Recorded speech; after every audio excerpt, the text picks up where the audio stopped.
Hello guys. Ah, yung mga nakabili ng B8 nga pala na hindi pa nyo kabisado ito para gamitin.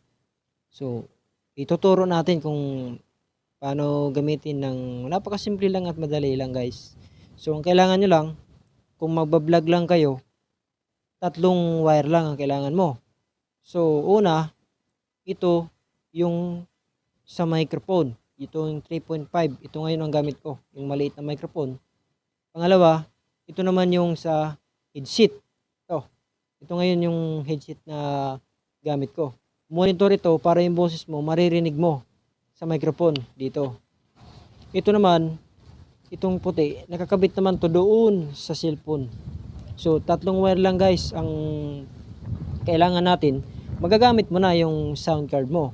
So, kahit saan ka magpunta, walang kuryente, magagamit mo to. Bakit? Kasi ito, chargeable na ito. O, kailangan mo lang sa i-charge. Pag napuno yan, magagamit mo na siya na matagal. So, kamukha nito ngayon, wala akong kuryente. So, nagagamit ko siya. So, guys, ngayon, kung gusto niyo naman mag-live, gagamit ka ulit ng isang ganito. Ayan. Ito. Para naman dito sa katabi. Pangalawang cellphone. Dalawang cellphone gagamitin mo, ito ang kailangan mo. So, huwag kayong mag-alala guys kasi pagka bumili kayo nito, may kasama ng tatlong wire yan. Ayan, ito yung sa charger. Ito naman yung dalawang wire. Papunta naman sa cellphone mong dalawa. So, bali tatlong wire ang kasama. Charging at saka yung sa cellphone papunta sa pag-live mo. Ayan. So, tignan nyo guys. Ulitin natin. Itong malaki, ito yung dynamic. Para to sa mga video okay na malaki yung cord niya. Dito yan sinasaksak. Pwede yan dito. Ito naman sa microphone na pang-vlog, mga kamukha nito, yung mga 3.5, dito mo siya isasaksak.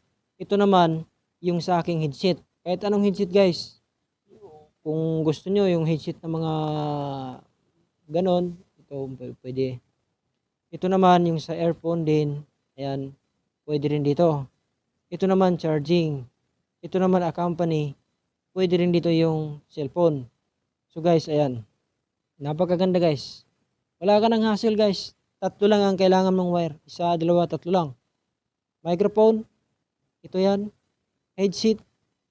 Cord papuntang cellphone. Ititesting natin ngayon yung aking microphone, yung echo niya para makita ng work talaga yan. Hello, mic testing. Hello. Hey, mic testing. So ayan guys. Ngayon naka-echo.